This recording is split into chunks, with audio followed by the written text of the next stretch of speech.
les coquillettes au jambon. Alors, c'est en vous lisant que j'ai appris que c'était un plat emblématique des Trente Glorieuses. Les années 60, oui, parce que les pâtes ont connu leur essor au milieu du XXe siècle.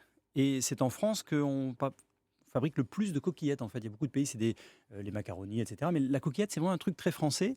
Et c'est vrai que dans les années 60, c'est devenu très populaire. Pourquoi? Parce que c'est à l'époque où les femmes commençaient à travailler de plus en plus. Elles avaient moins le temps de faire la cuisine.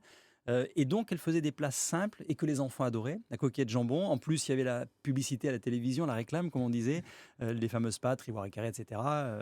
Les Et donc, sucrés, oui. il y a eu cet essor de la coquillette jambon dans les années 60. Ouais, Ouais. nourrissante, pas chère, rapide à préparer. Et puis en plus, s'il y a de la publicité à la télévision, c'est extraordinaire. Vous, Formidable. Et à la radio aussi, on peut le dire, hein. vous précisez d'ailleurs, Thierry Marx, ça a été remis à l'honneur par Ducasse.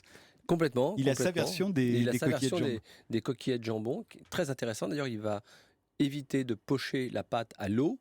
Il va d'abord la faire revenir comme s'il faisait un risotto. Il y ajoute ses dés de jambon et il va, on dit, le terme technique, c'est mouiller avec un jus de volaille et laisser cuire comme ça. C'est absolument délicieux.